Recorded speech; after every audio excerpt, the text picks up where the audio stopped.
Salute, MobTube. Voice cracked a little bit there. How you guys doing today? Let's see. Dave, Miss Can't Be Wrong, Joe Root, OC, Jesse Roth, Joseph Montanero, Albaz. Um, all right, Jesse. Good luck. Let me see. Did I shout out Michael Hensley? I think I did. But Sven Larson, Otis Driftwood, Jr., Mark Giglio, Midwest Mafia Productions, and I think that's it. I think that's it for now. Sorry, guys. You know me. Just got out of the shower after shaving once again. Every other day. Seems like it comes so fast. So, I'm going to give another shot to an addiction and recovery show. You know what I'm saying? Because Wednesday when we tried it, it didn't work out so well. Hey, F, are you all right? All BS about stuff. Yeah. I didn't. Somebody else sent it to me, and I'm like, bro.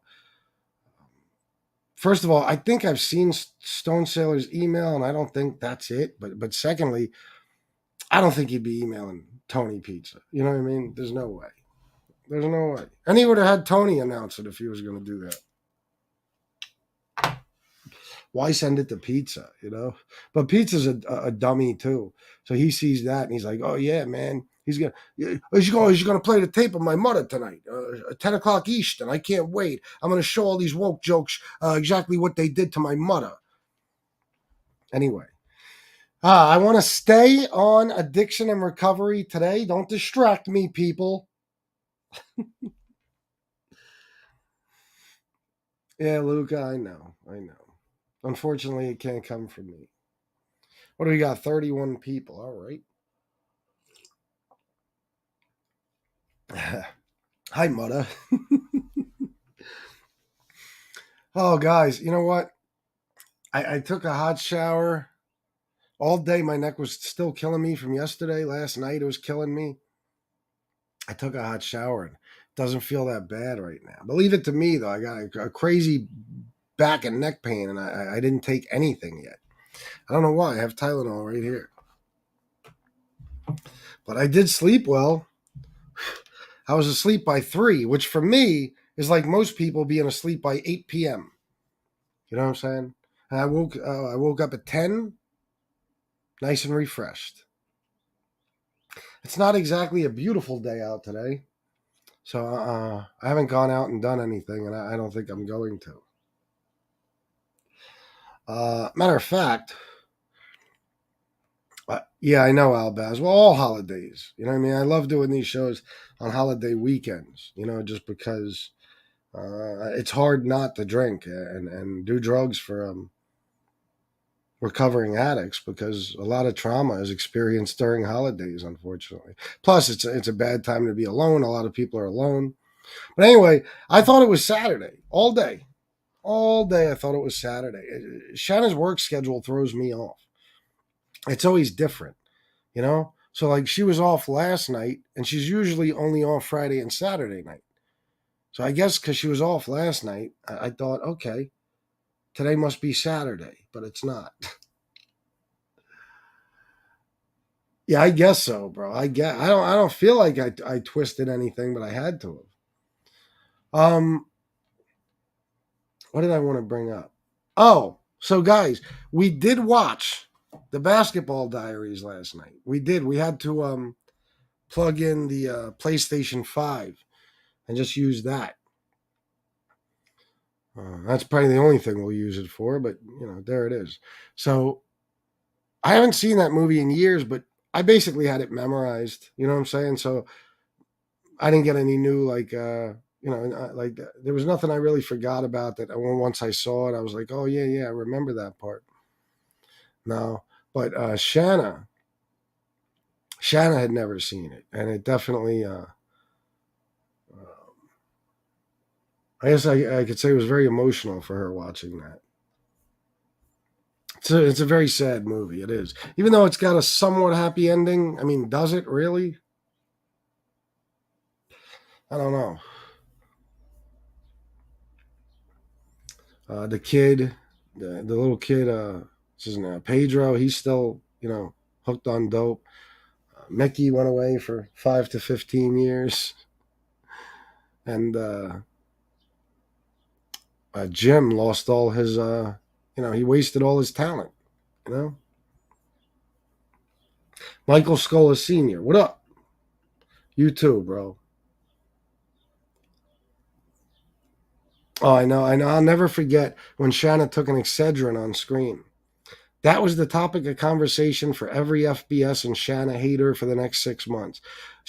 Johnny Mac said her, I saw her at drug herself on a FBS and shit one night. Yeah, she took Excedrin. Right. She was all drugged up. Yeah.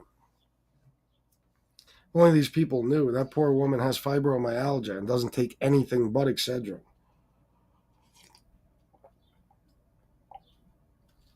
Even though she could easily get something a lot stronger than that prescribed to her.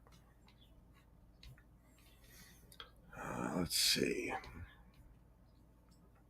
Leaving Las Vegas. Yeah, I'm glad you brought that up, Lucky Luciano.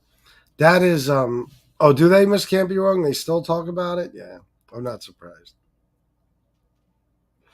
Meanwhile, this is more slander, constant slander. You're saying that a woman who is clean and sober took drugs on camera. I mean, don't you feel the need to prove that? How do you prove it? How do you prove it wasn't an Excedrin, which it was? How do you?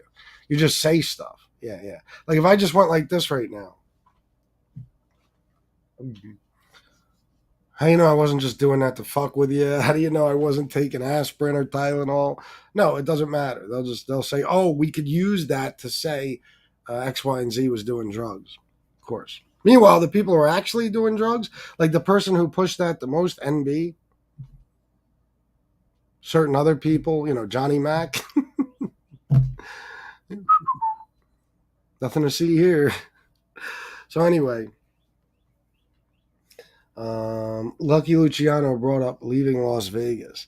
That movie is not only, I think, the best movie ever made about alcoholism, and for a long time was one of my favorite movies. Um, but when I was a severe alcoholic, now there was 3 different periods of time where I was a severe alcoholic. Okay, but the first time when I was maybe 18, 19, I used to watch that movie over and over and over and over, because I don't know. First of all, something about addiction. I think you get stuck on things. At least I did, even with alcoholism. Like I would pick a certain sitcom and I would just watch that. And that's the only thing I would watch. Even if I watched the same episode 500 times. Um, but movies too. But leaving Las Vegas, I think it was more than just that. It was so relatable for me. The way, and people, like I said, even some alcoholics cannot relate to that movie. Because if you're somebody who drinks beer, for example, every day, but you function, you go to work. When you're at work, you get some type of exercise. Maybe you're working in a factory on an assembly line. Maybe you're a janitor and you're mopping floors all day, whatever. You're moving around. And just the fact that even if you're not, you could be a truck driver. It doesn't matter. If you're taking that time out of the day to be clean and sober, so to speak, you're not drinking during that period of time. It gives your liver a little bit and your brain a little bit of time to heal. Uh, it's not like severe alcoholism, where somebody's drinking liquor every day and they're not functioning like a normal human being. You know, um, kind of like, I guess you could say, like a heroin addict version of an alcoholic, somebody who is just spending all day, every day, drinking as much as they can drink, so they don't get sick and they don't die suddenly from a seizure or a heart attack or a stroke. Uh, that's severe alcoholism. You know what I mean? That's what I experienced 3 different times in my life. And the withdrawal from that cannot be understood by just anybody. You know what I mean? You have to have been through it. Like I said, even an alcoholic, and if you're confused about what I mean, I've said it before. Some alcoholics never become physically addicted, or it's such minor withdrawal they experience that it's just not on the same level of real alcohol withdrawal. Like there's people I've said who are just mentally addicted. They actually, the people I say are mentally addicted to alcohol are the people who truly enjoy drinking. I know people like that. I got damn near every one of my white friends, no bullshit, um, drinks every single chance they get. Every single chance. If they're at an event, they drink. If they go bowling, they drink. If they're playing basketball, they drink. If they're at home, they drink. If they're having a party, they drink. It doesn't matter. They drink for every reason. Funerals, great reason to go drink afterwards. Everything. Um, but those guys truly love drinking. Like it's almost like the ritual of it or something, which I never understood, guys. Because after I guess you could say, well, 23, 22, 23 years of um, on and off alcohol addiction. Never in my fucking life did I ever drink alcohol that I thought tasted good. Never. Never. Unless it was some real fruity ass mixed drink. But even then, it didn't really taste good. It just tasted better because there was so much shit mixed in with it. Like, I don't know if anybody's from down south, but there's something called crunk juice. You might have heard rappers talk about it. That was my thing. My friend that lived across the street from me on Poplar, his name was Chris too. He had a nickname though that we called him, but I would give him money every couple of days, and he would go out and buy all the shit and make a couple of gallons of crunk juice and give me a gallon, and he'd keep a gallon. And that shit didn't taste like any. It tasted like juice, but it had so many different liquors in it and so much liquor in it. But even that, it didn't taste good. Like I couldn't sit there and drink crunk juice with a fucking meal or beer or vodka or anything else. Some alcoholics can. If you notice, Nicolas Cage in Leaving Las Vegas, he would sometimes he would just like when he was in the car, he's drinking vodka straight out of the bottle. But like I think it was the scene in the shower, or maybe at the refrigerator when he crawls to the fridge and he's pouring the vodka down his throat, but then he's pouring orange juice down his throat like as a chaser.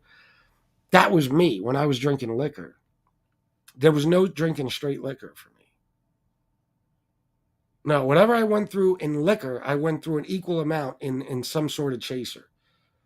And it was usually honestly, it would be like it could be iced tea, it could be soda, but then me and my friends figured out something that worked pretty well for hangovers. See, a big part of being hungover is dehydration.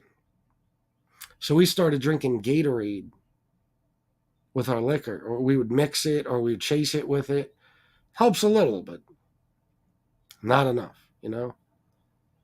But anyway, yeah, I was never the kind of person who actually enjoyed drinking. I didn't.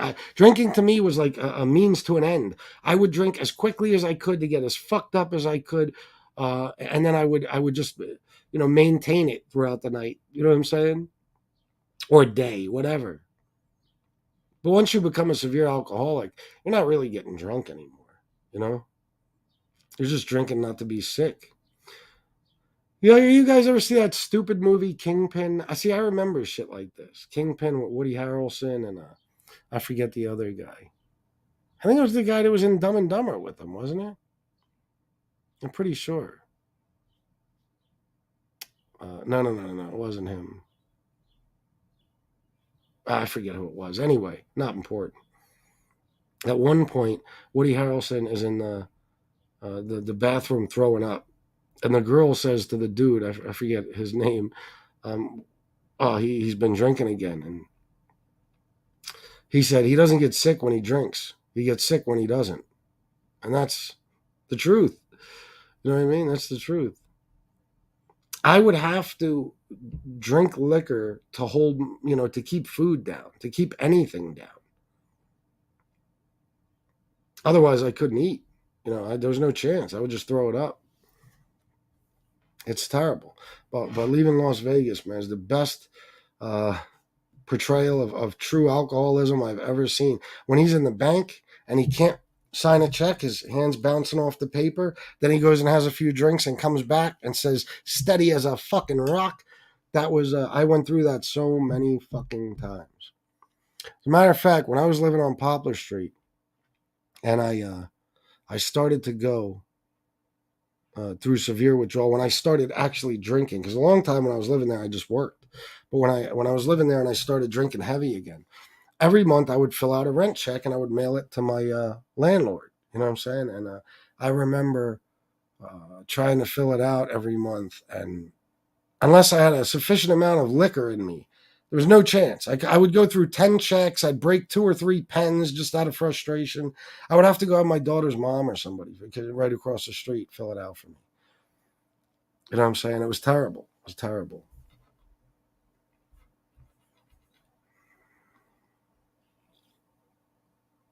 Oh, you talking about Basketball Diaries? Yeah. Oh, Tony Ducks for sure. But that's the thing, is that there's so many stories like that every day going on in the streets of America. I mean, that's not even it's not even rare. I mean, you had some stuff. They were basketball players, shit like that, yeah. But especially now, like I was watching right before the show. Anytime I do an addiction and recovery show, if I don't have a lot to talk about, what I'll do sometimes is yeah, I shouldn't have said any time because I don't do it every time, but um I would I'll every now and then I'll watch something addiction related, you know. So while I was shaving and in the shower, I listened to some stuff on this trank dope. God Almighty, guys, this shit, man. I'm telling you, you know, I'm not a conspiracy theorist, but I swear, doesn't it always seem like just when something isn't killing off as many people as it once did, some new shit comes along. You know, you can't tell me it's not population control to some extent. You can't. Not to mention big business. But now this trank dope shit, which I still am having a hard time understanding. It's fentanyl and xylazine, I think, some shit like that. Benzos, I don't know, and it's flesh eating, I guess, if you shoot it. Some of you guys maybe know more than me. See, unless I'm sitting down and staying focused on something like that, I won't remember half the shit I heard because I got other things going on in my head. But I watched several things on this, and it's sick. It's sick. It's almost, you know, guaranteed that you're at least going to lose a limb or something, and most likely wind up dead from it. It's terrible. And they said it's wreaking havoc on Philadelphia, which is just like, Jesus Christ. It swears like, I mean, it seems like Philadelphia is like ground zero for just the worst fucking, um, I don't know. It's like a haven for addiction, but especially, you know, heroin addiction, opioid addiction. You know, I was going to ask another content creator if I could use a couple of his videos on these shows, and I will for next time. But I want to play you some stories of some of these people in Kensington. It's really eye opening. I know, Joey Electric, it does. Yeah, I know, Joseph. Leaving Las Vegas, he was so pitiful, drinking himself to death. He was, but that was his goal. There's a lot of quotes from that movie. Like I remember at one point he says, "I don't know if my wife left me because because of my drinking, or if I'm drinking because my wife left me." You know, and that's how being an alcoholic is. You really don't know after a while. But the drinking himself to death, that was his plan. You know, that's the thing. He wanted to die. That was always his plan. When he checked into that motel, it was called the Whole Year Inn. And when he looked at it, he saw it say the whole you're in. And he made it clear pretty much to Elizabeth Shue. I forget her name in the movie, her character. Um, he sold everything he has, his car, his jewelry, everything. And he was buying as much liquor as he could to stock that room up with. And then he was going to drink until he was going to drink himself to death. That was it. He was done. And it is that way for some people. I was like that for a while, um, where drinking was and drug use was my method of suicide. It's a slow, um, I guess you could say, chaotic, painful method, but that's what some people use it for, and that's what Nicolas Cage in um, Leaving Las Vegas. That's what he was doing. The drinking was his method of killing himself. So I guess it's different for everybody. No, I know, John, Mark. I know they're full of shit. Meanwhile, all the people calling her that are actually drug addicts, and they come on here high and everything else. Oh, my grandfather was like that, a functional alcoholic. He was a welder back in the day. Was always drinking. Waited till weekends to get gassed. Steve Blair, you. Yeah, that's what he said in the beginning. Every punk kid in the street said it wouldn't happen to them. Yep. I will tell you this, guys. That basketball diaries that I ordered, it's obviously not an official copy. I thought it was like a bootleg. It's not a bootleg. It's just a copy of the official copy. You know what I'm saying? So I wasn't sure. I'm like, well, I read in one of the reviews that has Japanese subtitles and shit, but it doesn't. It was actually a fucking excellent copy of it. So if any of you want that movie, go to Amazon. It's like $15 because you'll never see it on TV in America ever again. No, Sally 2046, I haven't.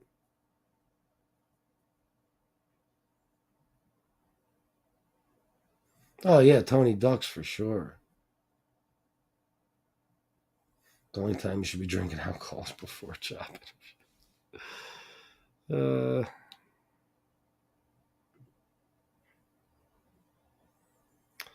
I never seen anyone drunk after a funeral until I moved here in the South. Uh, you don't dare think of drinking after a funeral.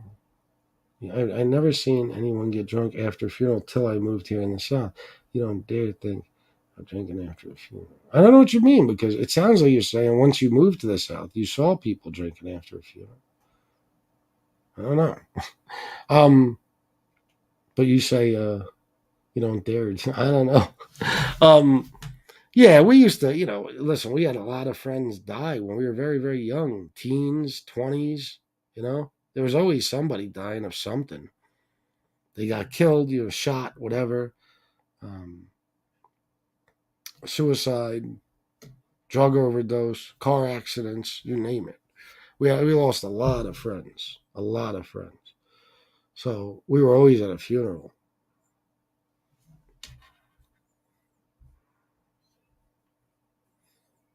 That's the funny part, Joey. It's a depressant, but I see what you're saying. An anti, yeah, yeah, in a way.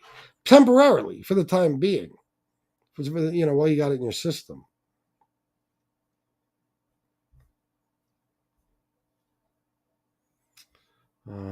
Aquarius on Netflix. I watched that show all the way through like 7 times when I was using. Crazy show based on Charles Manson in L.A. In the late 60s, 70s. Twisted show. Really? Wow. I never heard of it. I got to check it out.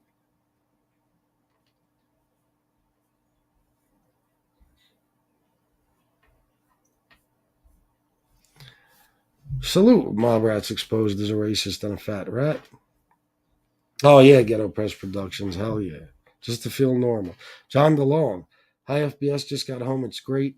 What are you doing? It's great what you were doing. My cousin died of an overdose. Oh, bro, I'm sorry to hear that, John. I'm sorry to hear that. That's horrible. Yeah, it's amazing. I don't know if there's anybody anymore who hasn't lost somebody to a heroin overdose, fentanyl, some sort of opiate. I don't think there's anyone left who didn't at least know somebody. It's a shame. My cousin, just what? Not even a year ago. My cousin Joey in Old Bridge, he died of an overdose.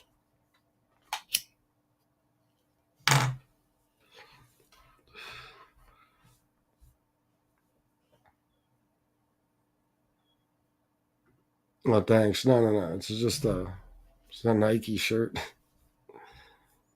Oh my God, Midwest Mafia Productions. Listen, I've gone through it, probably never as severe as somebody who really took the shit for years and years and years. But yeah, I've gone through it. I guess you could say on a minor level, and it's fucking terrible. Yeah, it's just like alcohol withdrawal.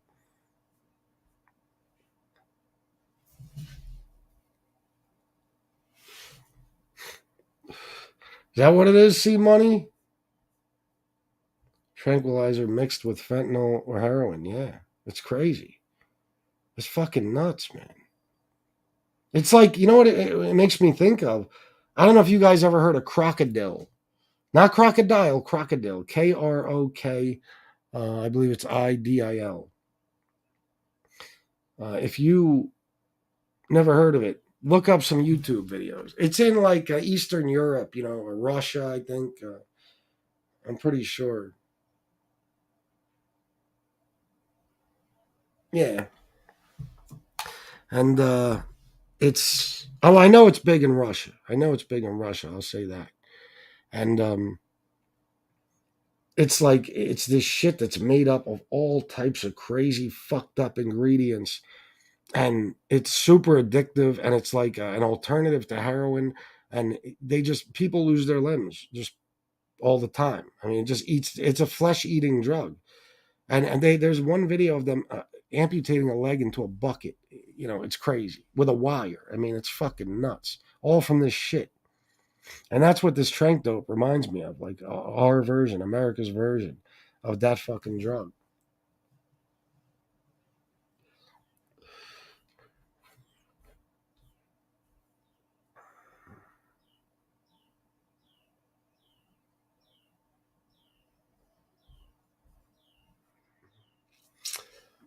This can't be wrong, yeah.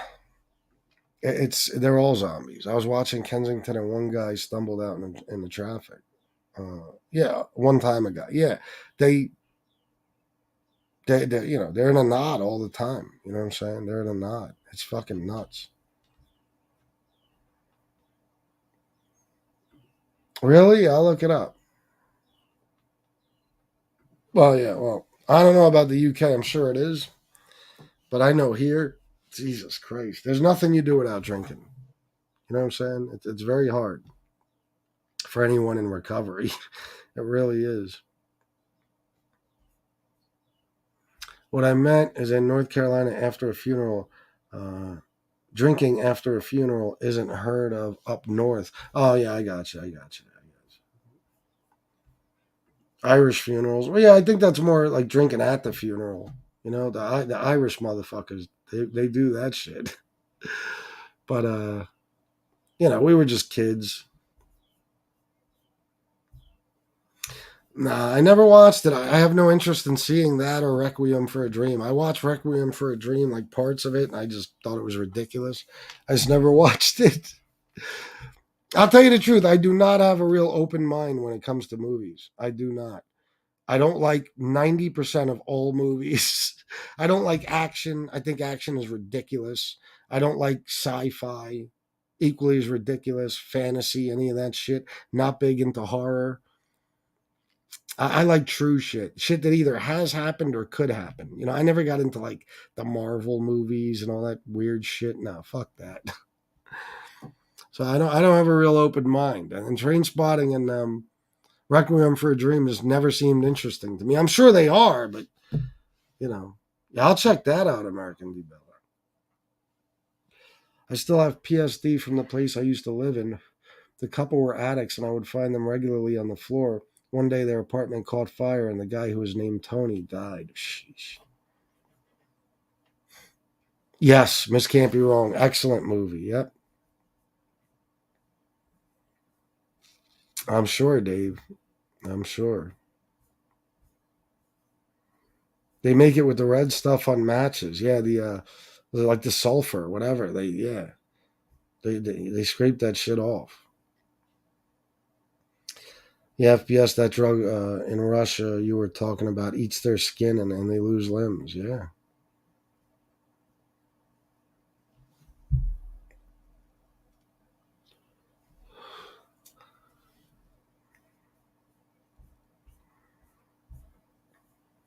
Thank you, C Money. I appreciate that.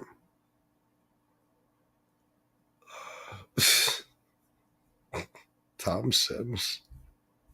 Jesus Christ. Oh, shit. Maybe I'll watch it someday, but I have no. I think in the beginning there was people throwing up like in a toilet or something, and it turned into like I don't know. I don't like fucking weird. Like I don't want to watch a movie and feel like I'm hallucinating. You know what I'm saying? I've hallucinated, and it's not fun. It is not fun. That happens every now and then. Miss can't be wrong.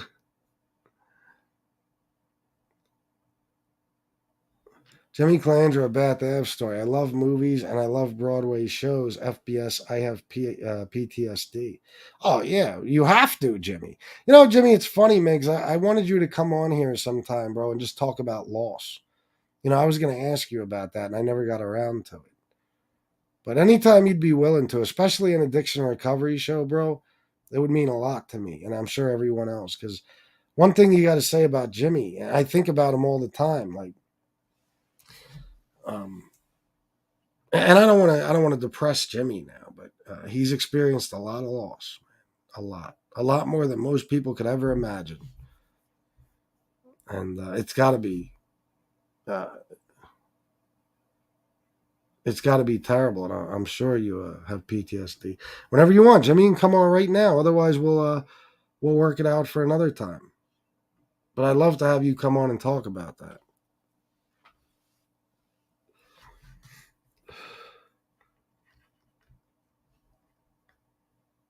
Jimmy, just out of curiosity, you ever use drugs or alcohol? Alcohol, I'm quite sure everybody has. But I'll ask anyway. You ever use drugs or alcohol to deal with a loss? All right, sounds good, Jimmy. You ever do that in your younger years or even, up until today?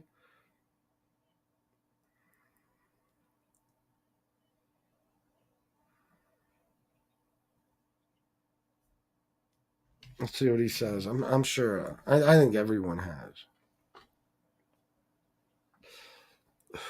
Sometimes it's not even losing someone, and it's not even about someone dying. It's breakups, shit like that. You know what I mean?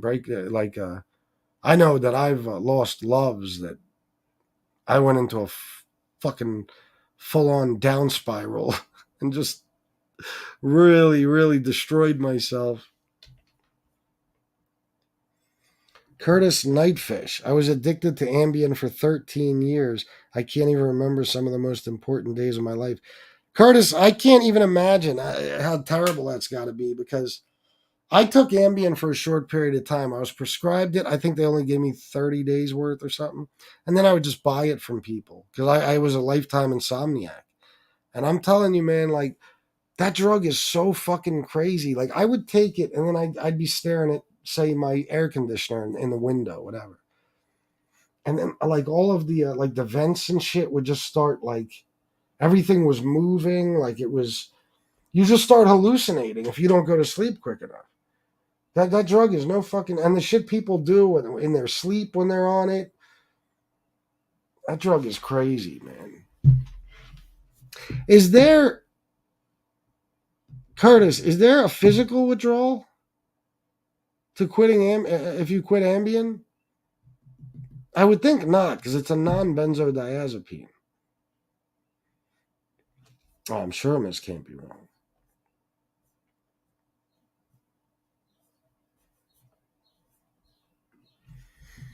Yes, I used to pay 140 for 30 for so many years. Warehouse job, weekly pay. My worst enemy, more money. Yeah. No, that's why I took it. Oh, I got you. Yeah. Rather than taking a benzo. Yeah. Ambien is the most bizarre medication I've ever taken, and I've taken a lot.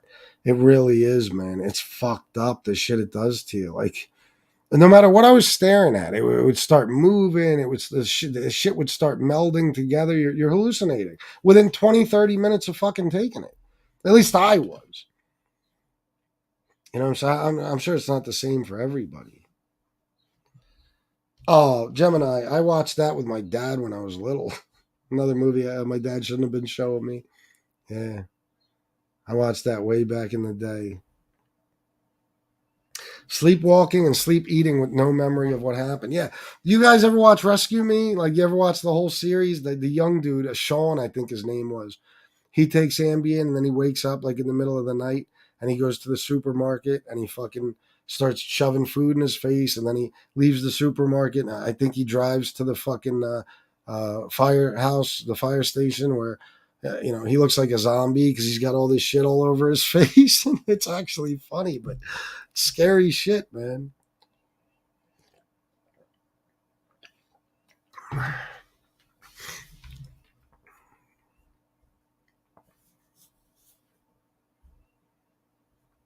Yeah, Miss Can't Be Wrong. I never heard you talk about that before, but I don't know. It's up to you if you ever want to.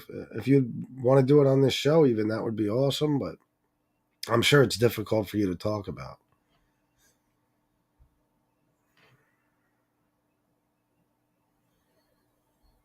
Yeah, I know what you mean, Joey.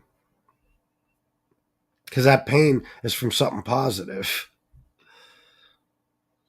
Hey, Jane Creek, happy Friday. Curtis Nightfish, I bought a new car, 2018 Challenger. Woke up one morning, go outside, and two of my rims are hella bent and front bumper is wrecked. Yeah, you got up in the middle of the night and were driving that. It was driving that shit, huh?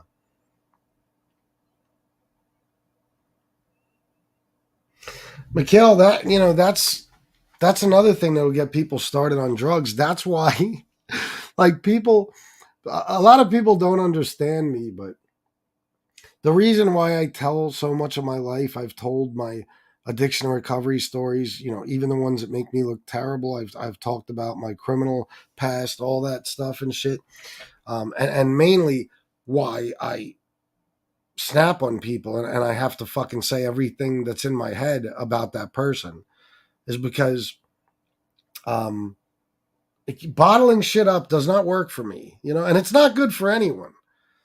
It's not good. Like, I know people who could and I know you're talking about specific, your demons basically, but I know people that, like, women are great at this, man. Women can fucking build up anger towards you for 20 fucking years and never say a word about anything. And then you break up or something and you start hearing about shit you did 18 years ago and you're like, what the fuck? Why didn't we address that then? I am not one of those people. I can't do it. Because there's men that can do it too. I can't. I believe if you're all bottled up, you're a ticking time bomb. But Mikhail, one, you're talking specifically about personal experiences and demons you probably wrestle with. We all go. And yeah, keeping it all bottled up will definitely, or at least can definitely, lead to a drug or alcohol abuse because you're self medicated. You know, it's different when you talk about stuff. You get it out. You feel better. You realize that that's like the point of this show, kind of. You realize that other people have shared the same experiences. Maybe not exactly, but you know what I mean. And you're not alone. It's always good to talk, even if you get if you got decent medical insurance, whatever, or if you just got some money laying around, see not a psychiatrist. I'm sorry, a psychologist once a week, something like that, and just talk to him. That's what when I fell into a real bad depression in my teen years. That's what I did. I started seeing a psychologist, and he taught me. Well, he didn't teach me. He taught me meditation to some extent, but he would hypnotize me and shit in the office.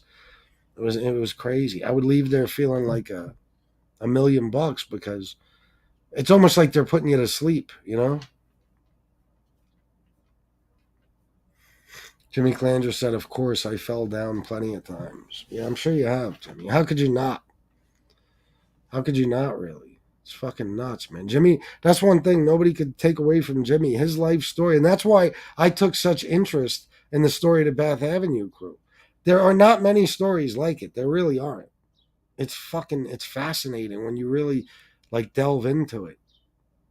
All the shit they did as a crew, the shit they were involved in, the murders, the fucking insane story, man. But Jimmy dealt with a lot of loss in his life. It's a shame. My dad's drinking went out of control after my parents divorced. I believe he never got the divorce until the day he died, or never got over the divorce until the day he died. No, I hear that. Yeah, yeah. Some of my longest periods of addiction were due to, well, one of them was due to a breakup. You know, for sure. So a divorce, yeah, especially when there's kids involved, and it's a nightmare.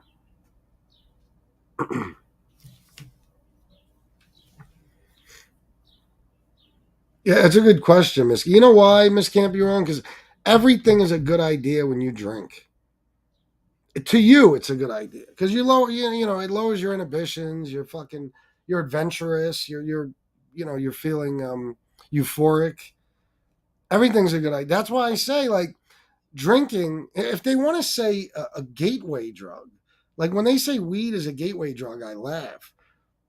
What they don't want to say, because alcohol is so protected and beloved in this fucking country.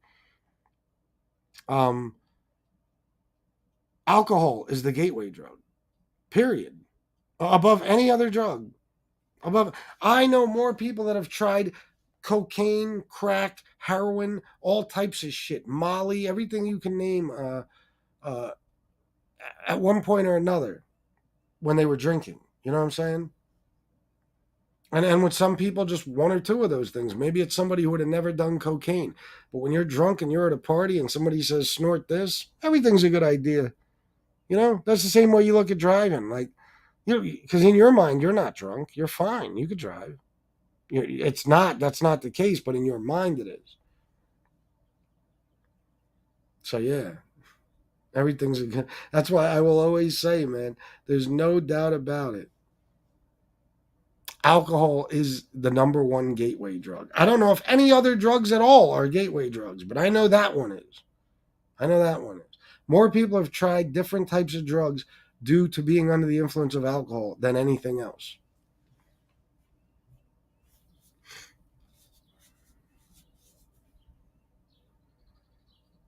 Yeah, he did, Miss Can't Be Wrong. He certainly did.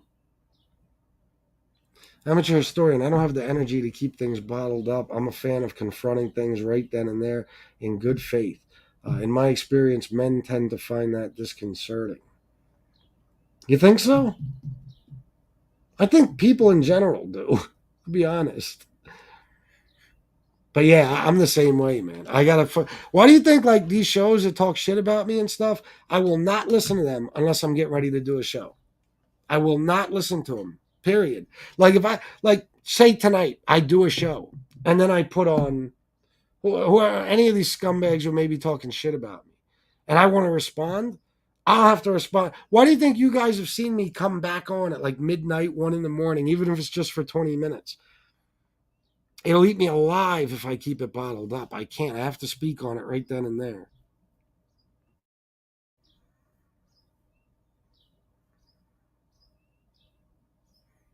Yeah, Mikhail, for sure. I've been clean since 2002, and even to this day, cloudy days remind me of doing heroin.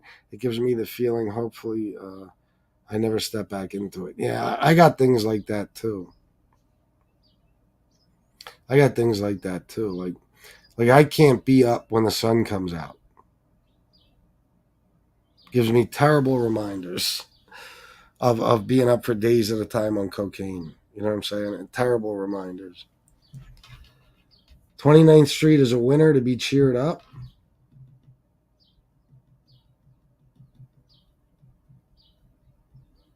Really?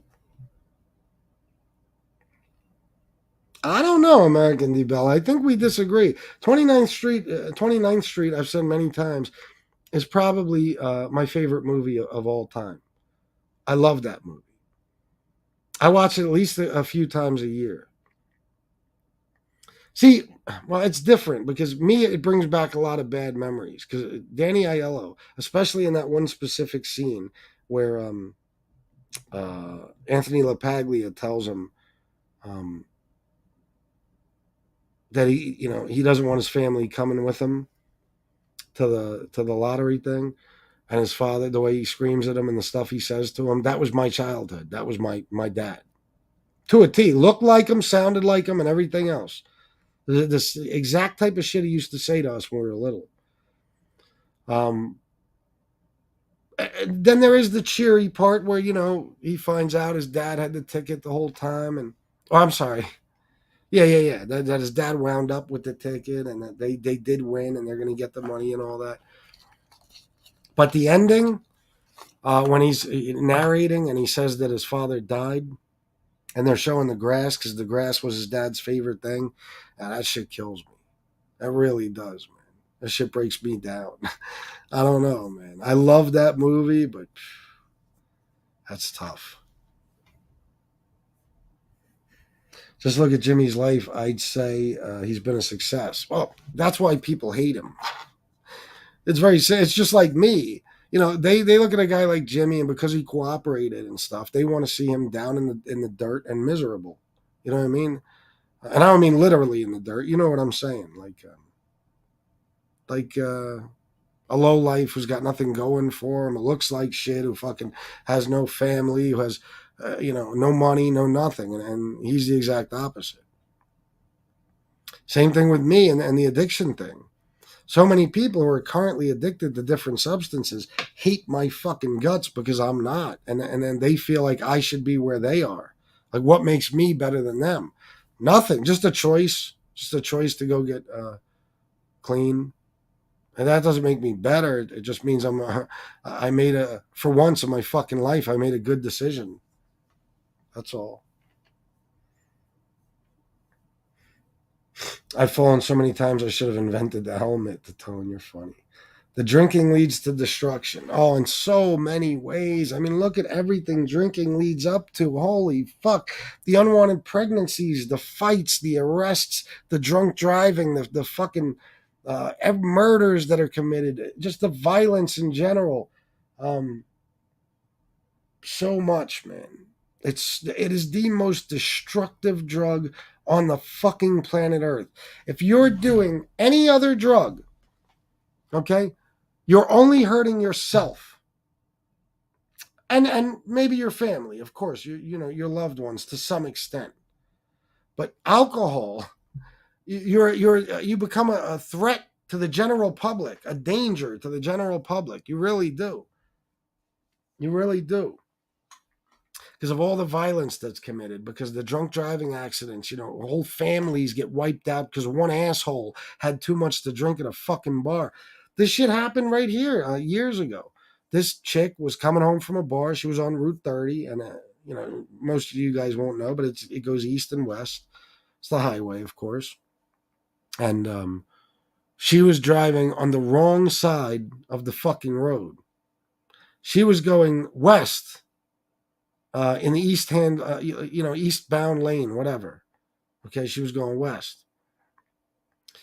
There was a car with 3 workers that worked at Harley. They were going east on the right side of the fucking highway. Okay, they were going east on the east side. Okay, the eastward bound side or eastbound, whatever, eastbound side. Okay, and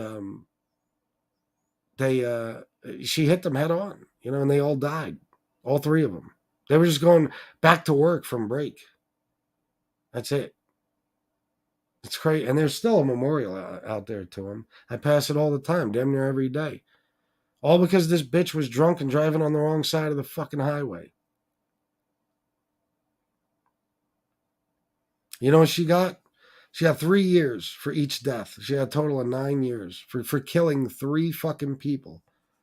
That's the difference between actually killing somebody and killing somebody with a vehicle, even if you're under the influence. A cop told me once, don't ask me why. It wasn't in like a personal interaction with them. It was somebody they had come in and speak at one of these DUI things I had to attend. And he said, yeah, if you ever want to kill somebody, do it with a car. Because in this fucking country, You kill, at least in this state, you kill somebody with a car, you're pretty much off scot free. If you're drinking and driving, you'll do a little bit of time, but if you kill 3 people with a handgun, guess what? You're going to get 3 life sentences. Kill 3 people in a car, 9 years. Crazy.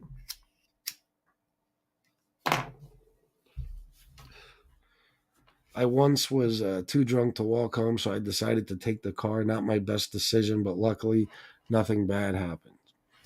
Listen, I'm not going to lie, and I'm ashamed of it because I think, one of the most dangerous drugs anyone could commit. It's shameful. I probably drove drunk 10,000. No, I'd be exaggerating, but I wouldn't be exaggerating if I said 1,000 times. I really wouldn't. I would not. I mean, fucking years and years and years of drinking and shit. Yes, it's a goddamn shame. It's a goddamn shame. It really. That's why they say, like, when a person gets a DUI, it's not the first time they drove drunk. It's the first time they got caught. For every time they get a DUI, they probably got away with 200 or 300. You know what I mean? That's just. It's like any other crime when it really comes down to it.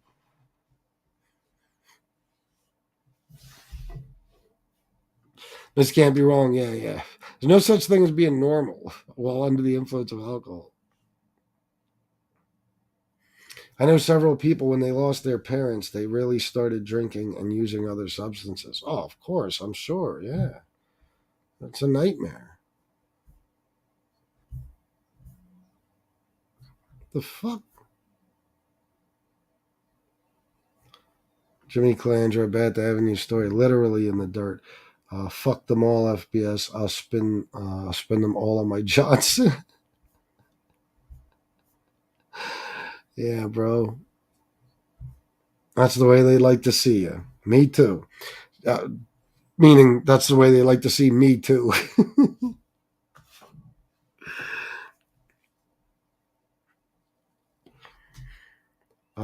Jason Mikesell.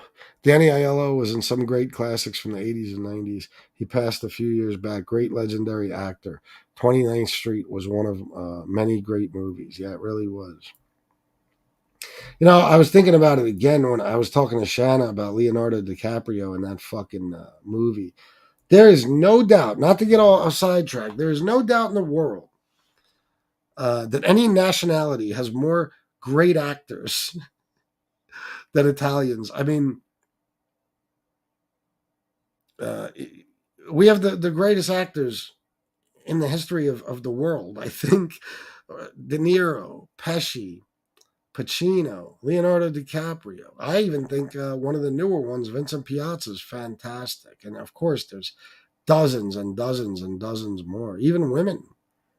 Look, James Gandolfini also, but Edie Falco, that's a woman. I think she's one of the greatest actresses, at least I've ever seen in my fucking life. Just watch the episode Whitecaps. It's one of the most amazing performances I've ever seen from an actor and an actress. And of course, there's so many more you could fucking name. You name Ray Liotta. You could name. You could name. I don't want to say so. I only want to throw in the people who I think are the greatest. But there's a lot. Italy too. So fucking amazing fucking actors and actresses. Not just American Italian actors or Italian American actors. I used to do the same FBS. I would pull up all night with my friends doing bumps. Oh, I'm sorry, bro. I swear to God, since I've been on here, I think I'm becoming dyslexic. I'm not kidding. I really do. I used to do the same FBS. I would be up all night with my friends doing bumps, playing poker all night. Thankfully, when my son was born, I was able to get my life together and stay on the right path. That's good, man. It's good. Congrats. Yeah, it's a miserable fucking feeling, man. It's a miserable feeling. Being up, the sun's up, you can't sleep. Like that's another scene in Basketball Diaries when he's with Winky and Blinky, remember? And he does some coke and he's up all night writing in his book and he's got camel jaw and he's snorting and snorting and snorting. It's like, yeah. And he can't relax and he's just like rubbing his face and he's all over the place. It's terrible. It's terrible. Oh, I know, and I never will. I never will. I'll tell you what. When it comes to that, like even the rat thing, even if I did hate rats, seeing the other types of people who hate rats would make me say, you know what? I don't want to. I don't even want to have the same beliefs as these fucking scumbags. So I'm gonna change my whole belief system just so I'm nothing like them.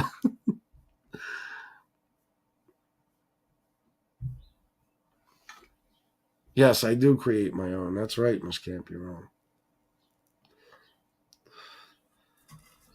Let's see. Smoke in my eye. Every now and then, my friends hit me up for a poker night, but I already know uh, what that is going to lead to, and I just can't hang like that anymore. I don't even crave drinking beer. That's good, man. That's real good. And yeah, it's good to know your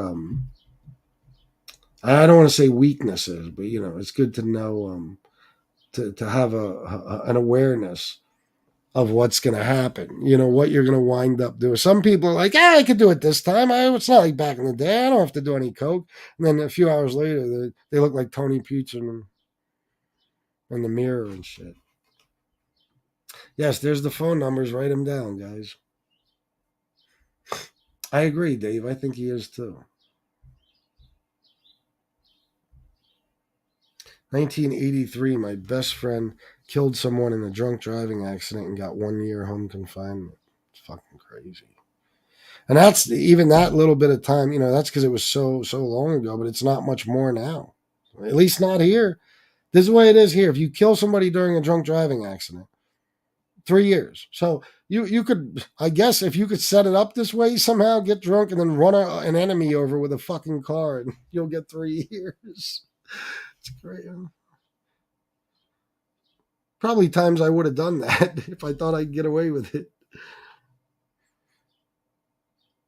I don't even remember getting pulled over when I got my DWI. I came to when they ripped me out of the car. Yeah, I could definitely see not remembering it. I remembered both of mine, but yeah, definitely being a blackout. Sure, I know. Yeah, I've had friends that woke up in fucking jail, had no fucking idea what got them there, and they wind up spending the next 5 years there. They don't even remember doing what they did.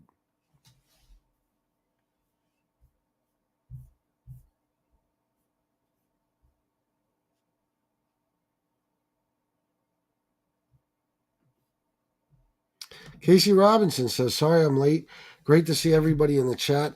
Way to put a foot forward and take your lives back from addiction. Your lives back from addiction." Thank you, Casey. Yeah, yeah. It's a great feeling once you do. It really is. There isn't a thing that I do throughout the day that I don't realize it's at one point or another.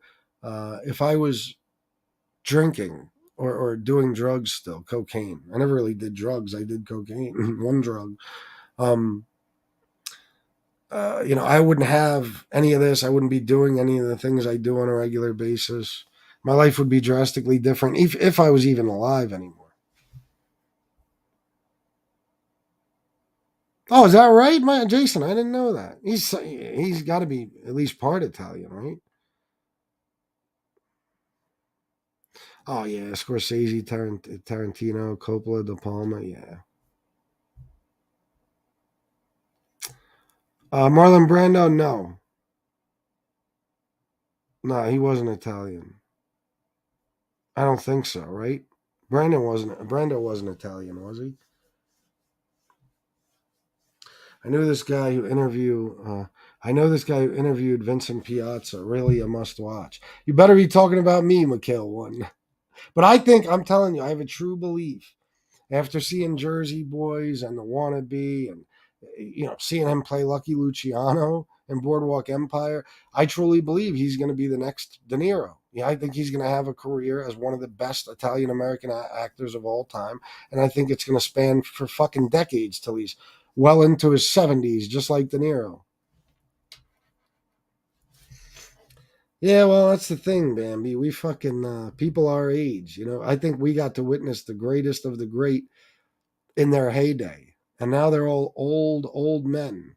It's sad, but we are going to lose all of them. We are. Most likely within our lifetime, we'll lose all the greats.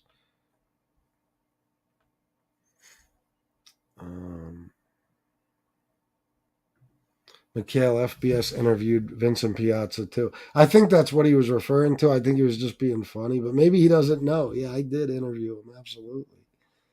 Fucking great guy. And I still talk to him from time to time. He's a good dude, man. Very good dude. Matter of fact, the only person I could say I interviewed, out of everybody I interviewed, there was, no, I'll say there was two. Two real fucking assholes. Lilo Brancato and Joseph D'Onofrio. D'Onofrio, whatever. Joseph D'Onofrio and Lilo Brancato. Joseph is a fucking, he's just very, very cocky and very entitled. You know, he acts like he's fucking Al Pacino walking around or something. And Lilo is just fucking guy.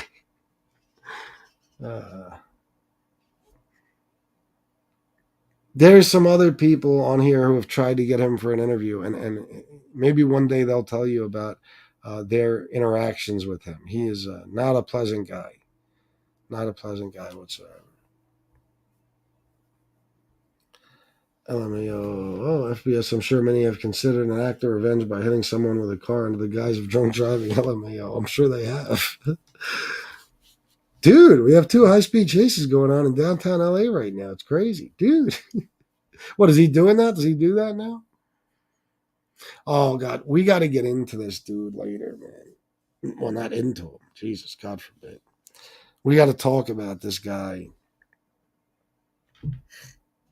I don't even want to, Jimmy Calandra, I'm asking you, please go watch Lee Cole's show. I think it was from today, either today or yesterday. It was probably yesterday because I started getting texts 10 o'clock in the fucking morning about it.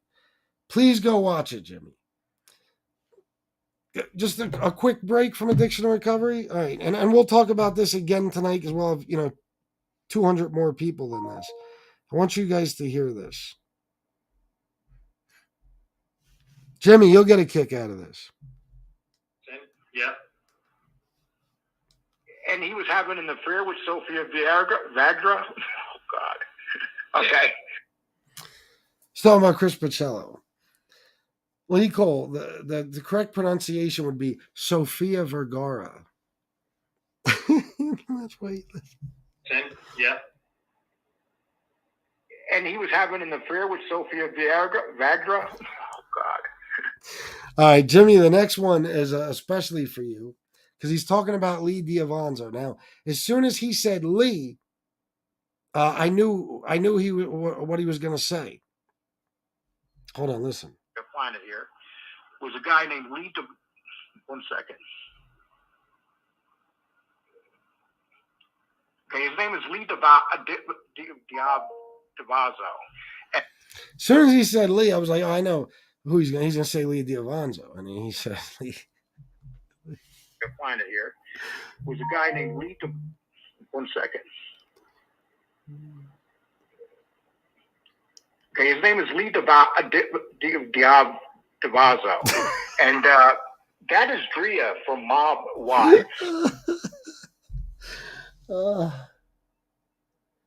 Oh my God.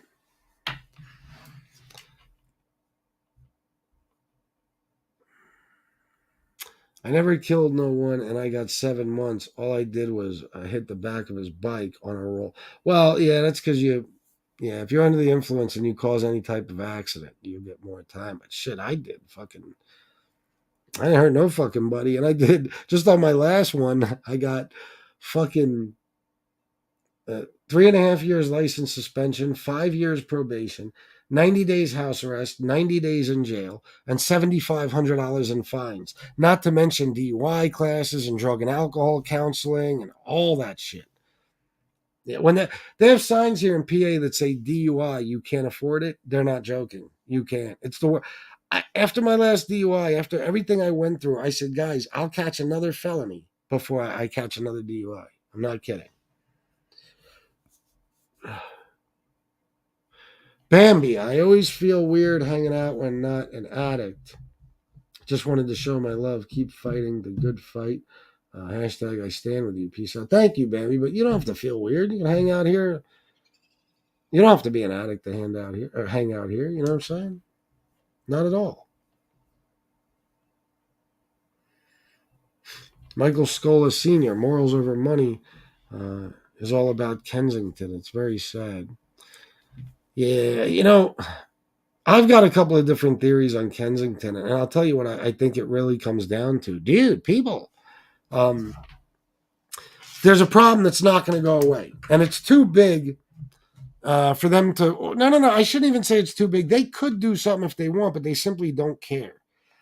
I am of true belief that the government wants drugs here. I believe it's population control. I believe it's used to.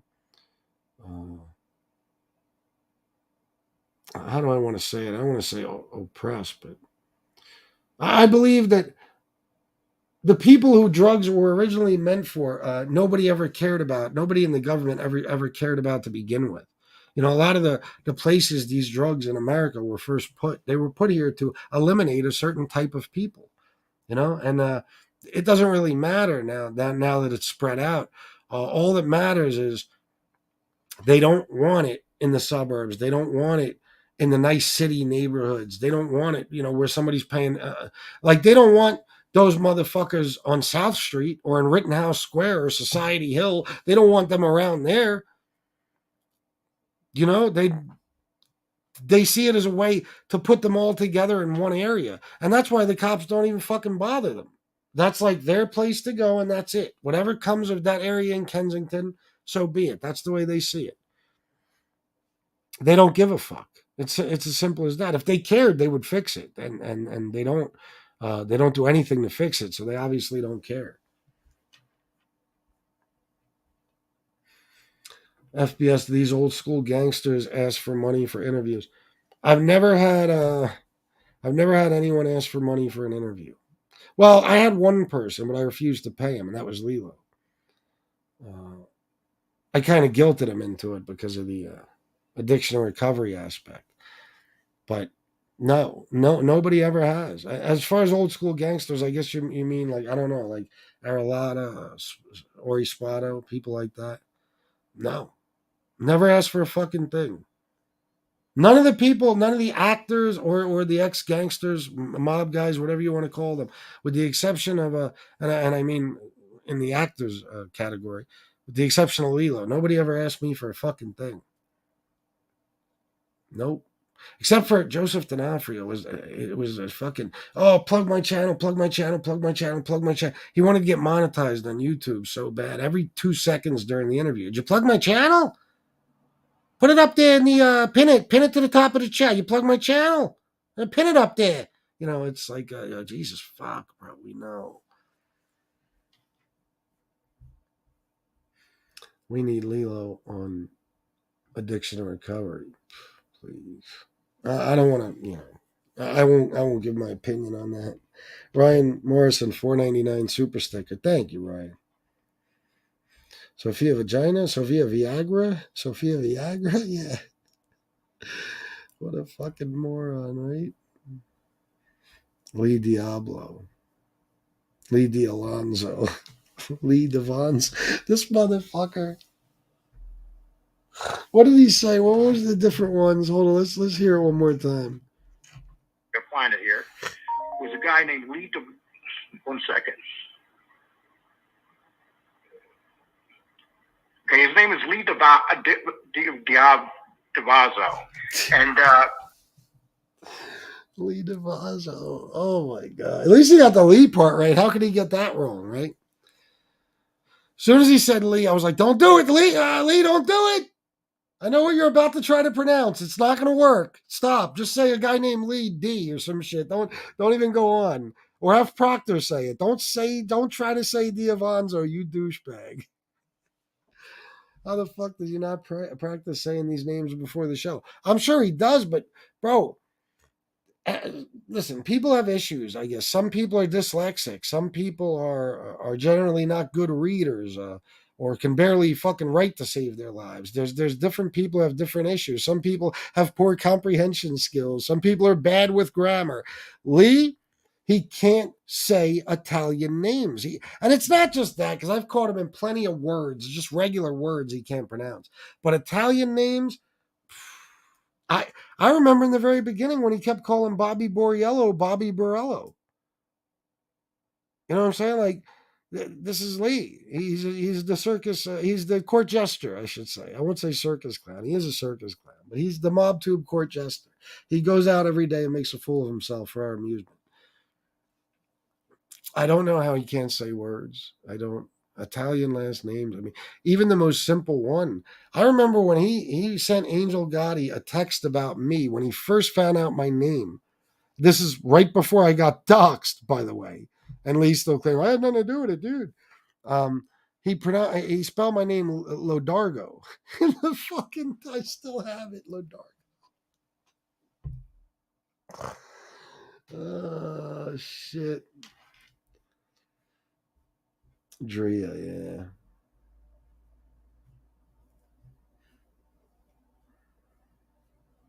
You better stay away from Pizza's mom's erection. That's funny. He steps 1 foot in my mother's direction, he's going to jail. So I always got it queued up for you guys. Always. I don't waste no fucking time. Let me see. Lee has to be the dumbest motherfucker on YouTube.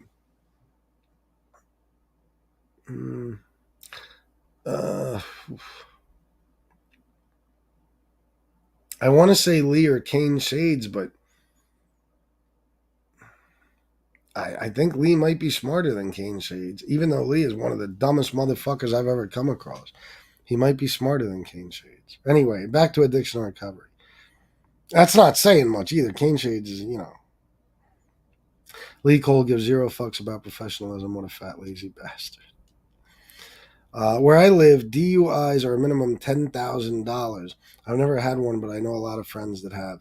It's a fucking nightmare. It's not like, even if you say you get convicted of a felony, whatever that felony might be, chances are after you're convicted, you'll be sentenced to some time. You'll do some time, you get out, and you'll have to walk off your street time, whether it be probation or parole. That's it. That's all. I mean, depending on the crime, there might be some types of classes or things you have to participate in. And yeah, you'll always have fines and costs, no matter what the crime is, because at the very least, you're paying court costs. But DUI is the complete opposite, man. Jesus fucking Christ. Like I said, I did the 90 days in jail, got out, and I had, I think, 4 days till I had to start house arrest. 3 or 4 days. I think it was 3 days, actually. Started house arrest. Did my house arrest. Worked, of course, a third shift job. And then I don't know if it was during all of my house arrest or towards the end, but I did start doing my drug and alcohol counseling in when I was on house arrest. And then I had to do that for like another 6 months after the fucking house arrest was over. And then the fines and costs, the DUI classes, that's separate from the drug and alcohol counseling.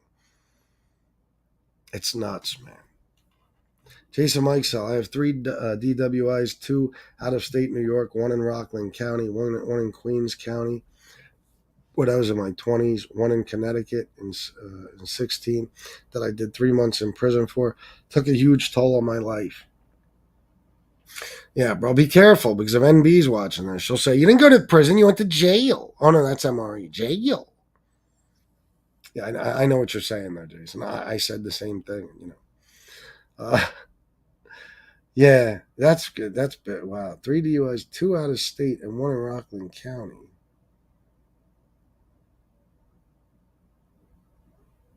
So the 1 in Rockland County, 1 in Queens County, 1 in Connecticut. Okay, that's 3. I'm just making sure. I thought you fucked up there. Yeah, it does take a huge toll on your life, bro. It does.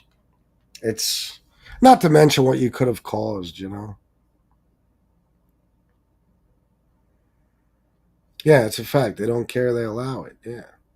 Kensington is that area of Kensington is designated to the drug users and shit. The cops don't give a fuck. You think they care? They barely even come through there. They don't give a fuck about that shit.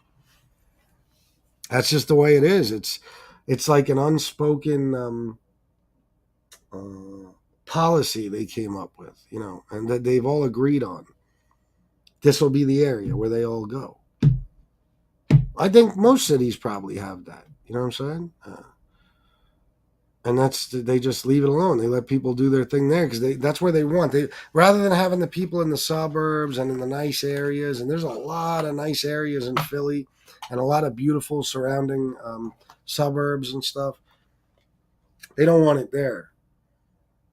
They don't want it there. So let's just get everybody to know that Kensington is like the mecca of heroin abuse, and we'll, you know, they'll all just gravitate. And it's true. Because I had plenty of friends in York City. And trust me, there's no shortage on dope in York City. That's where they would go. Eventually, everybody, the dope is cheaper. It's just more available.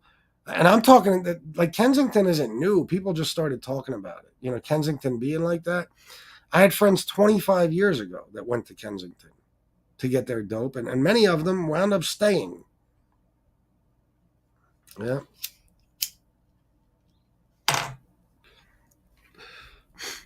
They don't care. They collect money to clean up Kensington.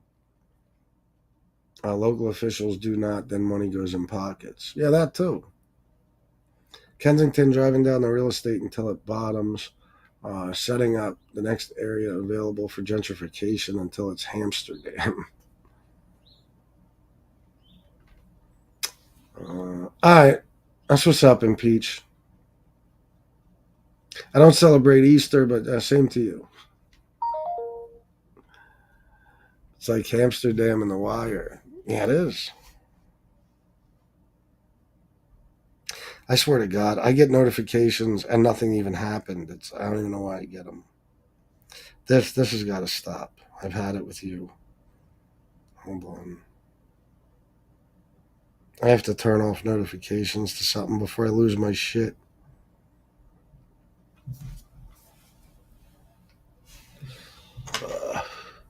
Sam, pay it forward. Drugs make the government way too much money. Examples, big pharma, financial backers to say they use the money for border control. They lose the money if drugs run away.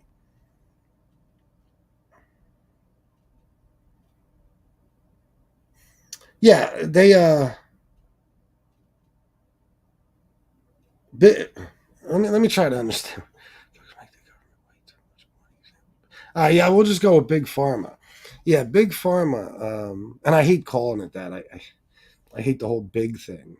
Big pharma, big tobacco, but yeah, big pharma, like they grease these politicians' pockets. The one and only real reason marijuana is not federally legal is because of the pharmaceutical companies that fucking are major donors and contributors to a lot of politicians' campaigns and shit like that. Yeah, for sure. Yep. Freeway Rick Ross is around York City, you mentioned before, right? Yeah, all the time. I recall you saying he asked for money for. Yeah. And you know, it's not like he's a dick. You know, he's in demand still. He can do that. You know, I have a friend who is actually his booking agent. Rick Ross has been around here.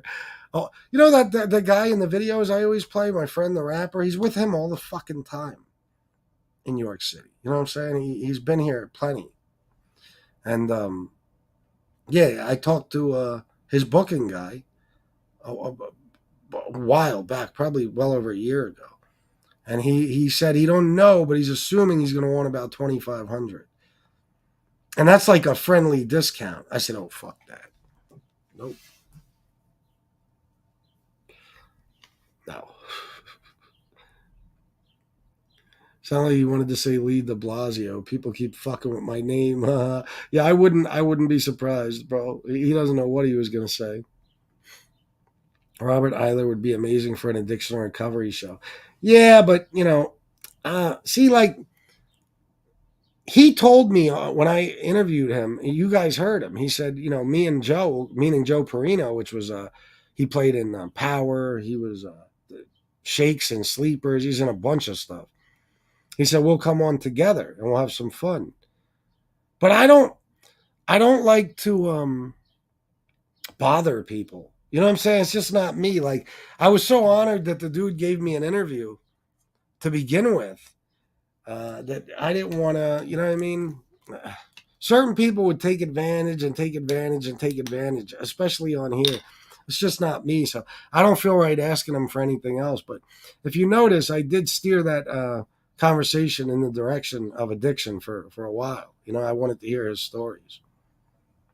He's been through a lot.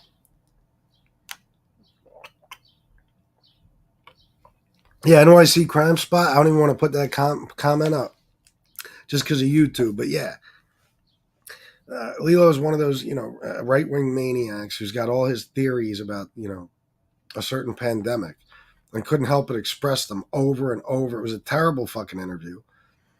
And that's the only video I've ever gotten removed and gotten a strike for. It's crazy. It's crazy. It's like this fucking guy. Oh my God. He's off his rocker. He is.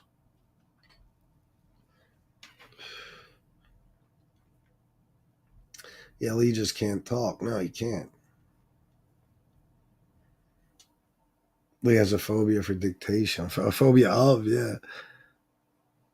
How the fuck did he get mine right? You know why? I'll tell you why, Mustache Pete. Because he's an old right-winger who probably spent years and years bitching about Mayor de Blasio. And he heard your name and he already had it on the tip of his tongue. He practiced the name de Blasio so many fucking times.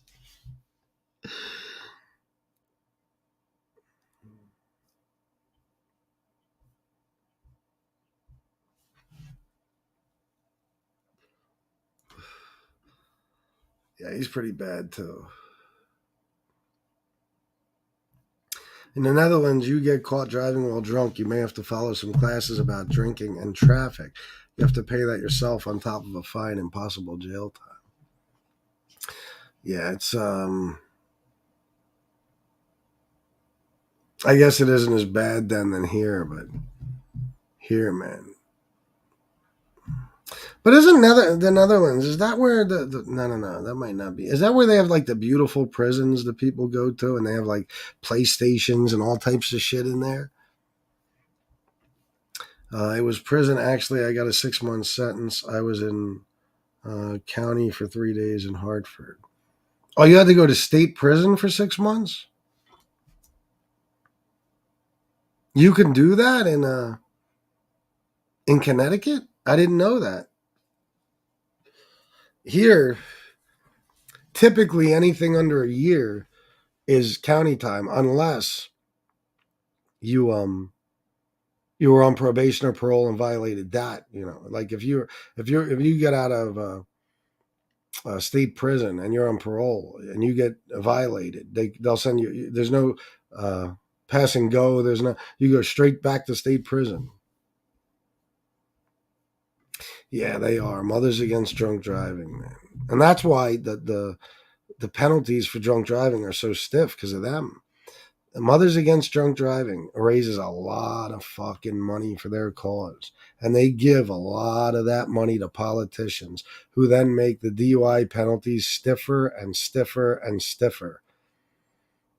My lawyer told me, I'll get you out of a murder case before I'll get you out of a DUI. They just don't even allow it. I said, what about getting the sentence lowered? He said, no. Mandatory minimums. Mothers Against Drunk Driving made sure of it. They won't even let you, at least back in the day here, they wouldn't even let a plea agreement, like they wouldn't even let you, if you got a third tier DUI, meaning your blood alcohol level was 0.16 or higher, they wouldn't even let you plea bargain for a lower tier, because a lower tier, lower blood level means lower sentence, less license suspension, less probation, all that. He said, nope. If you got a .16 or higher, third tier DUI, there's nothing we can do about it. I'm like, Jesus fucking Christ. Isaac FDZ. These addiction and recovery shows are effective FPS. Honestly, it feels good to open up a little. I'll be participating more often. Sounds good, Isaac. Yeah, I hope so, man. I'm glad you like them. Yeah, DWI in Jersey, I think, is the same as, well, here it's DUI, but I think the penalties are exactly the same. Bill Catolo, what's up, bro? Good to see you. Yeah, I had that, bro. I had I had it.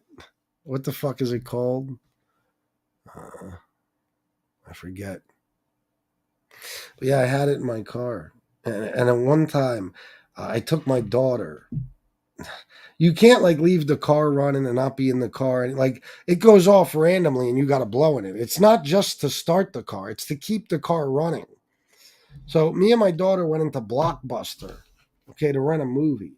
And it was fucking freezing out. I mean, it was like 12 fucking degrees or some shit. So I left the car running so the heat, would be, so that, so it would be kicking. By the time we got back in the car, that shit would be warm as fuck, like it was when we got out of the car. I wanted it to stay the same. I didn't want to, you know what I mean? I didn't want to wait for the heat to kick back on. And I guess the fucking thing went off while we were in Blockbuster. And it caused me a whole bunch of issues because I didn't blow in it. You know what I mean? It actually shut the car down. I had to get the car fucking towed and everything. Because it doesn't, there's no playing games with those things. Ignition interlock, that's what it's called. I had to have that shit for a year. I forgot about that part.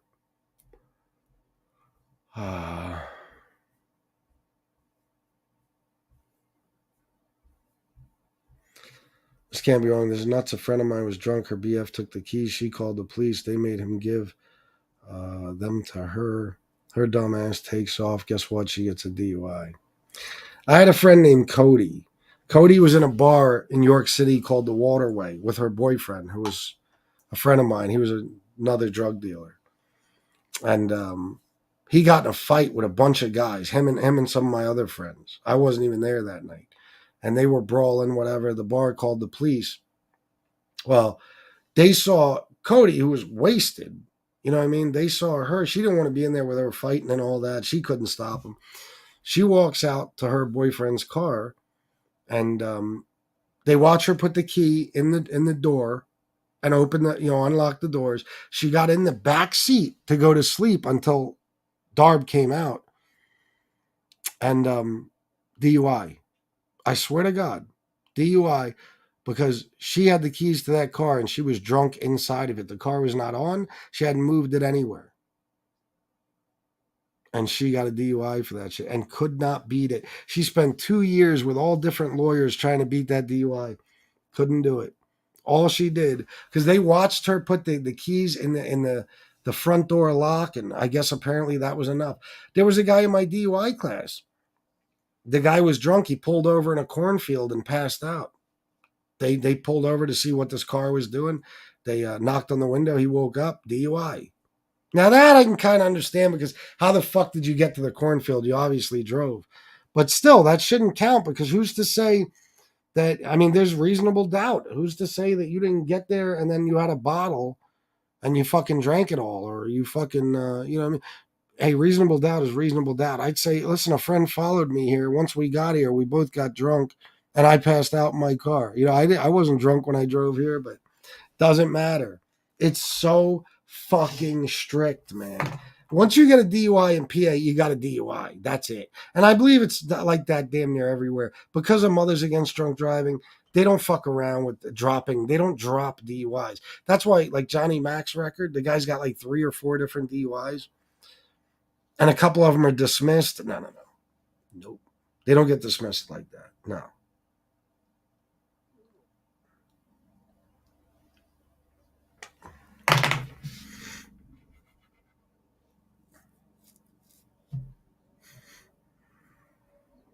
Don't say that. Oh, is that what you were saying, Ryan? That That's what Lilo was saying. So no, it wasn't even out yet. Then I'm not sure, but yeah, don't even say that in the chat.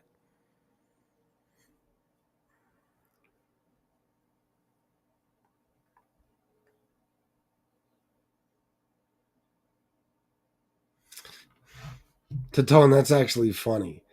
FBS only believes in 12.5% of the Bible, so that makes him an atheist. Yeah, very good, bro. Robert Eiler had some crazy war stories. Dude has been through serious addiction. He has, man. He has. He grew up like the kids in Basketball Diaries. He grew up in Manhattan, running around. Very, very, very poor family. Abject fucking poverty. He had how many people? I think 8 people living in an apartment, and there was never no money. So never any money. I'm sorry. Yeah, he's got a hell of a story, man. In my opinion, you didn't need to steer the topic towards addiction and recovery with Robert Eiler. I felt like he wanted to discuss it himself more than Sopranos. I think he did too, and I'm going to tell you that's where I fucked up in that interview.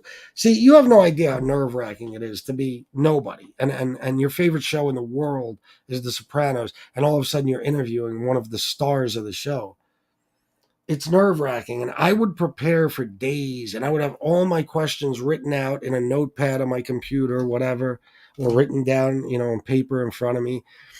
And I would be so nervous that he would stop talking and I wouldn't have a question ready, that while he was talking, I would get a question ready. And as soon as he was done saying what he had to say, I'd say, all right, so going back to The Sopranos. And I fucked it all up. I should have just, and that's what I did, I think, with Vincent Piazza in the next interview. I improved because I should have just stayed on that and said, really? Well, because at one point he said he had guilt over the fact that so many of his friends had died from addiction. And then I brought it back to The Sopranos. I should have said, really, can you tell me more about that? Whatever. But it's a learning process. Guys, I went from never interviewing anybody to interviewing Lilo Brancato and damn near the entire cast of A Bronx Tale. And from there, I went to interviewing Robert Funaro, who was Eugene Pontecorvo, 68 episodes of The Sopranos. Great storyline all about him. And then I went to, who else? Robert Eiler, Vincent Piazza, even Joe Perino. Joe Perino was, Sleeper is one of the best movies ever made, I think. I watched that movie since the day it came out. I probably watched it 100 fucking times. So he was Shakes in that movie, the main fucking character, at least when they were kids. And then he was in so much other shit. And then he just finished up Power a couple of years ago. So, I don't know. It's crazy the people I got to interview. It really is. And Vincent Piazza, let's admit, nobody could say anything about, his career was over, or he wasn't doing anything right now. What the fuck do you mean? The guy was off the heels of Boardwalk Empire, and he was in the process. He was in Oklahoma City when he did the interview, I believe. He was in the process of filming Tulsa King.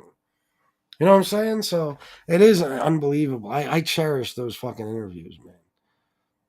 But it's nerve-wracking, guys. You have no fucking idea. Making sure you have questions ready. But what I noticed is that's not even the way to go. The best way to go is to just have a conversation. That's it. Just have a conversation. And if you get to certain questions, you get to them. But you know what I noticed? Generally, you get to the questions without even like looking at your paper.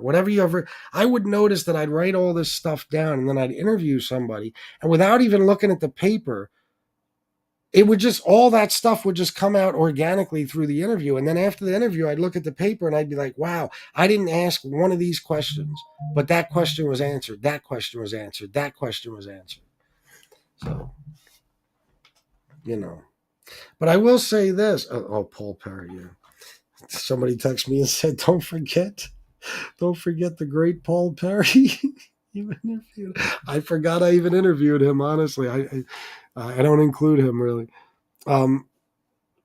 Like you said, Robert Eiler was already going in that direction. Like I think he wanted to talk about it more than The Sopranos too.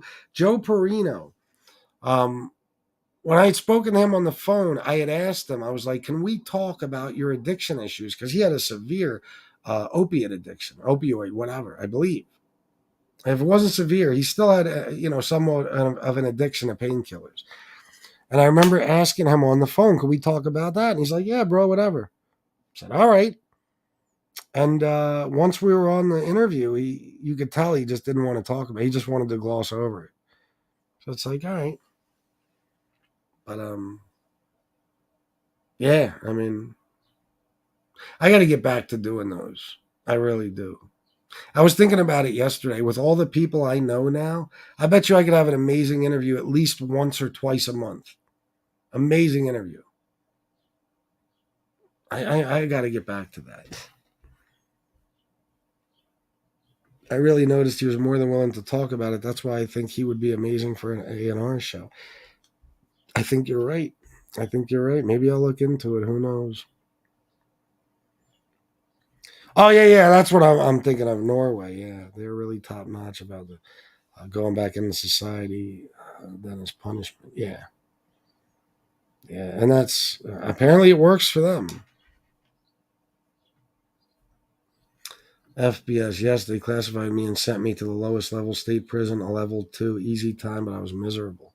I'm sure, bro. But that's the county too. I mean, here, York County is so fucking miserable that York County prison that people are jumping for joy when it's time to go upstate or go to the feds. Oh my God.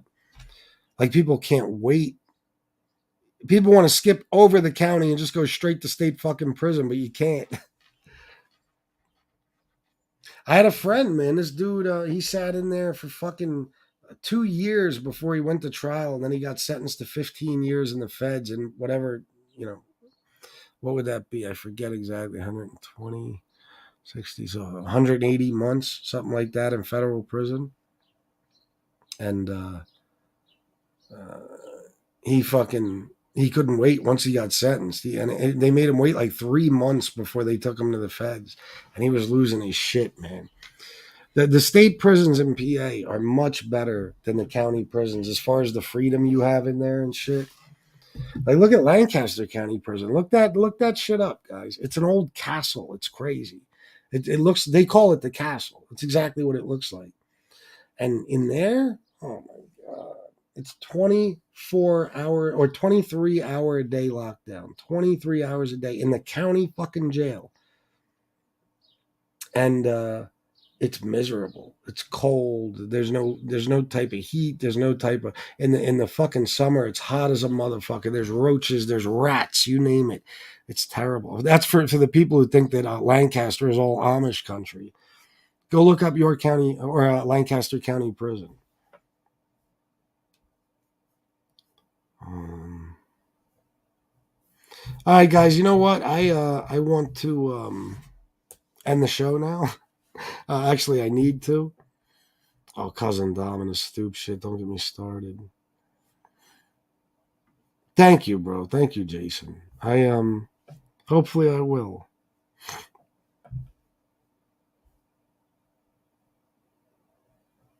Hold on, let me see some comments first.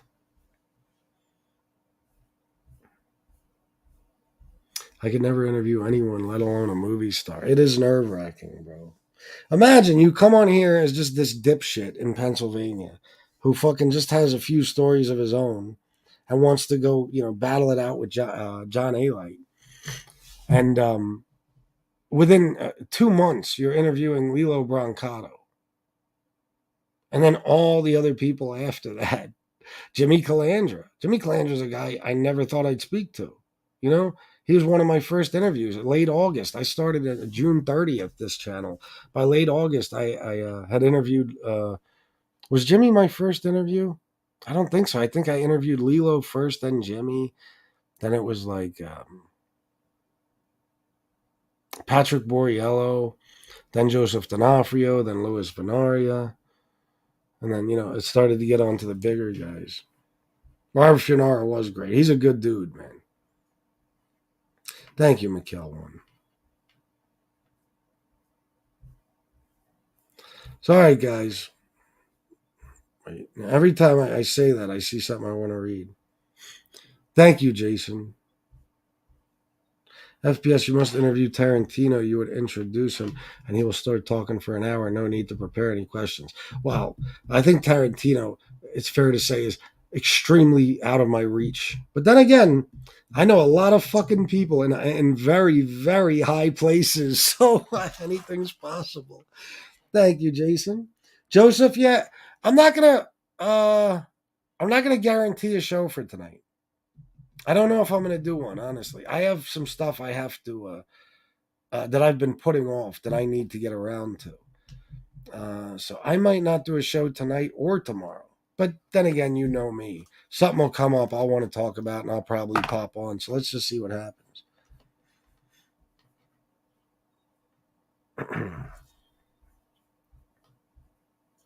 Bigger guys like BK Shallon, etc. Yeah, that's when the real interviews started. No, it's not. They don't realize it, Dave. And I'm not even trying to like toot my own horn, but that goes for really any of us that are, good at just coming on and talking for hours. But no, they don't understand. They think that they know that they think they can do better, but yet they're scared shitless to start a fucking channel. It's another reason I get the hate I do. Is because there's not a fucking person in any of these chats who wouldn't do what I do for a living over what they do for a living. There's nobody. And they see me get stuff like those interviews, and they see some of the people I meet and shit like that, and it drives them crazy, man. Because just like I said about Jimmy earlier, they want to see me, they want to see me at rock bottom still. Anyway, guys, that's it. Oh, I almost forgot. Write these numbers down or else. Addiction in a cover. Fuck me. National Addiction Hotline and the Suicide and Crisis Lifeline. Write them down. Put them on your fridge. Put them in your pocket, your wallet, your man bag, your purse. If you're a kangaroo, put them in your pouch. I might have forgotten a few there. Put them in your fifth. Put it in your fifth pocket if you need to. Your fanny pack. Inside the lining of your hat, wherever. Just keep them close, right, guys? It's so ridiculous when I do that. You can get anyone who appeared on The Sopranos except Lady Gaga. Well, let me tell you something about Stephanie Marie Angelina Germanotta. I better not say.